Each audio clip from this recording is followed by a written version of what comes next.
Hello. You've caught me remembering the good old days. They were good, weren't they? The good old days. Of course, the problem is you never know how good the good old days are when they're the present days. Nor do you realise they're going to become old sooner than you think. And before you know it, your life consists mainly of new, mediocre days you'll spend most of wishing you'd appreciated the good old days more when they were happening to you. Woe is me, basically. I suppose it's because things aren't new to us anymore. Childlike wonder is replaced with adult familiarity, and thrilling novelty turns into subdued warmth. And while I'm generally of the opinion that video games get better year on year, sometimes I find myself hankering for a taste of what used to be.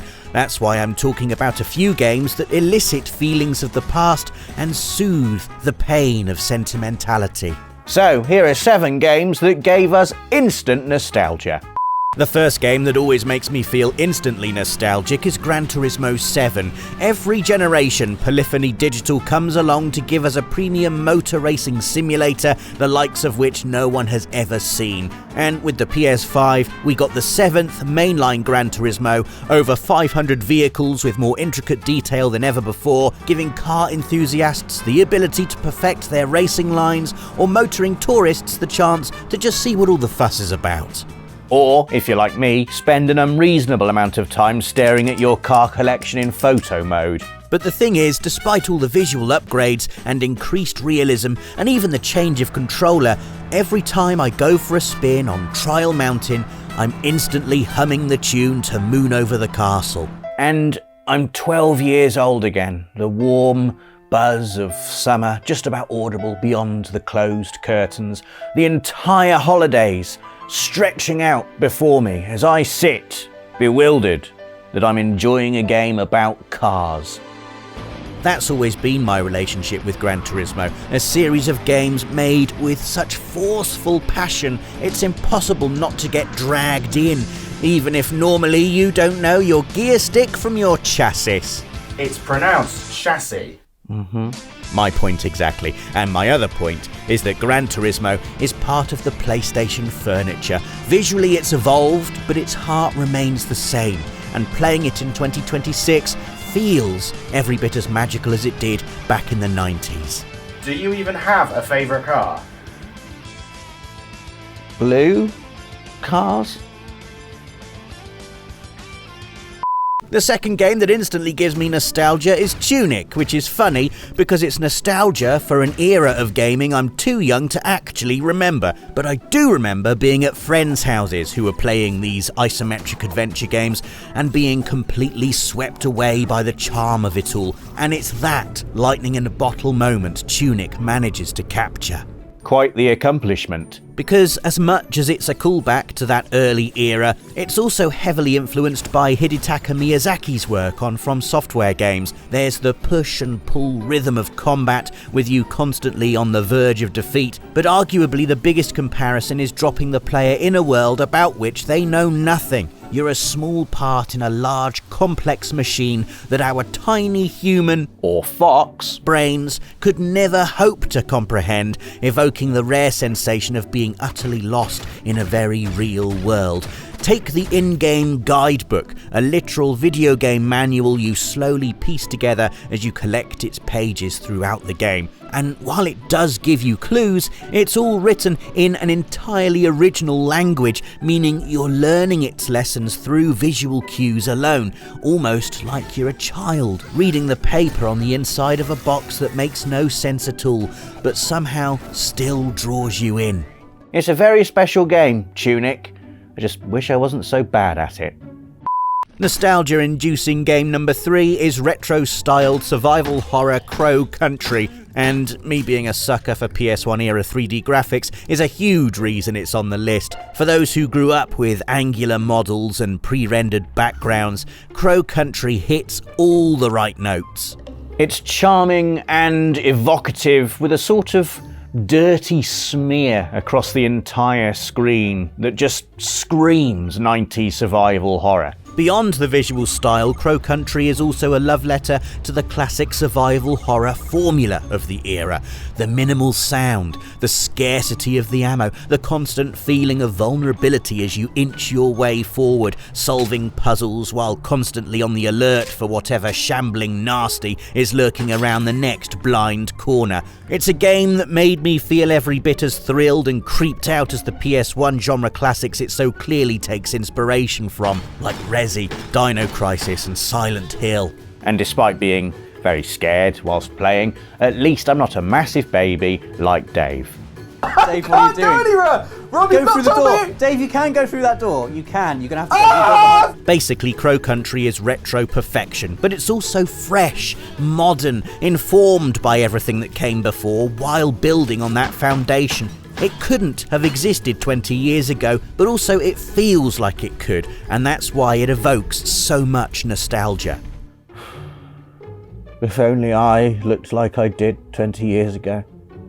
Speaking of 20 years ago, remember rollerblading? It's why Jet Set Radio comes to mind when I think back to the turn of the millennium, and therefore about its spiritual successor and nostalgic game number 4, Bomb Rush Cyberfunk. The world felt like it was poised to launch into a vibrant space-age future on rocket-powered skates, and Bomb Rush Cyberfunk revives that aesthetic and runs with it. Or, more accurately, slides with it. I mean, come on, is there anything that oozes the 2000s more than cel-shaded teens, spray-painting billboards, and kick-flipping an oppressive regime into submission? Actually, yes, this killer soundtrack featuring the OG Jet Set Radio maestro, Hideki Naganuma, which feels just as relevant as it would have done back in the day. How do you do, fellow kids? Wah, yeah. Can't do it, can I? It's like whistling. Seriously, the whole Y2K thing is actually coming back, fueling my desire to inhabit the baggiest jeans and make the Bomb Rush crew go all city, which definitely isn't the sound of the death rattle of my relevance, honest. Come on! The Elder Scrolls IV Oblivion Remastered is the 5th game that gives me instant nostalgia, because going back to Cyrodiil in crystal clear 4K was the most nostalgic experience I had in 2025, so it would feel illegal not to put it on this list. And I'm not about to violate the law like some criminal scum. I was back at uni again from the moment that opening cinematic played, surrounded by empty pizza boxes and flatmates going ooh and ah at how brilliant the game looked, which is quite the statement given I was still playing on an old portable TV at the time, an HD flat screen still a distant pipe dream, but it didn't lessen the impact of Emperor Uriel Septim dying at the hands of an unnamed assassin. Even 18 years later, I am still trying to save him. How's that for nostalgia? Literally reliving the video game trauma of your younger years, and then dulling the pain by walking out of the dungeon tunnels into the verdant landscape of one of the greatest video game worlds of all time. Oh, Oblivion, I have missed you so much. If you can believe it, I've even missed you, adoring fan. Yes! Oh, great and mighty Grand Champion! Is there something you need? Never gets old. Nostalgic game number 6 is Crash Bandicoot 4 It's About Time, and it's a game I picked for multiple reasons. Number 1, having a new Crash game felt like a novelty in itself. Number 2, putting the number 4 in the title was a genius way of drumming up nostalgia for the original 3 games and making us remember why we wanted a continuation so badly. And number 3, because its announcement made me go all gooey inside. a brand new Crash experience in the year of our Lord 2020 was something I really did not see coming, but I am so glad it exists. Toys for Bob did an excellent job of translating the vibes of the original 3 games into a more modern experience with the Insane trilogy, so it made perfect sense for them to helm this new installment, and boy did they deliver a heart-filled throwback that pushed the definition of what a retro platformer could be after nearly 2 decades. Crash 4 really genuinely feels like a sequel to a game that came out in 1998. The rhythmic roller coaster of nailing a perfect run, followed by the devastation of dying at the last second, a sequence we came to know and love all those years ago. Every whelp of frustration caused by a silly mistake brings back the dread that your parents will come into the room and tell you off, or worse, let your siblings have a go while you calm down. Nostalgia with added nightmare fuel. Brilliant.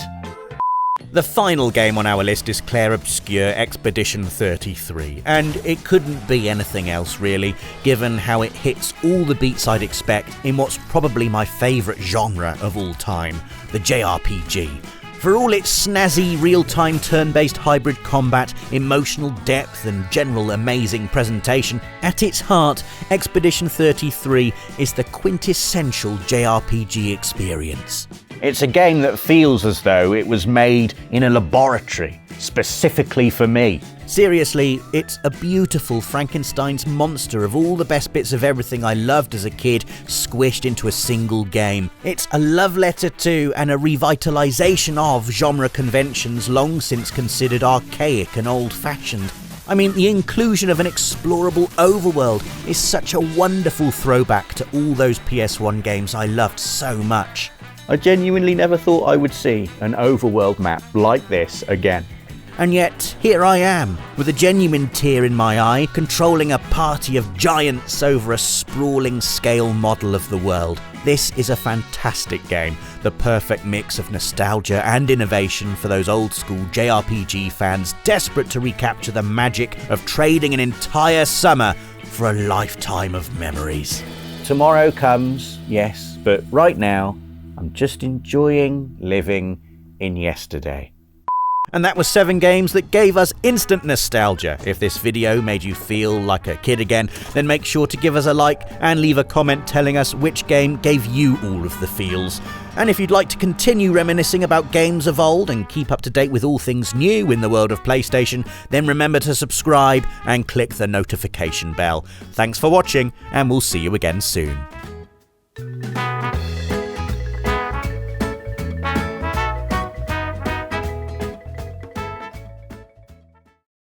PlayStation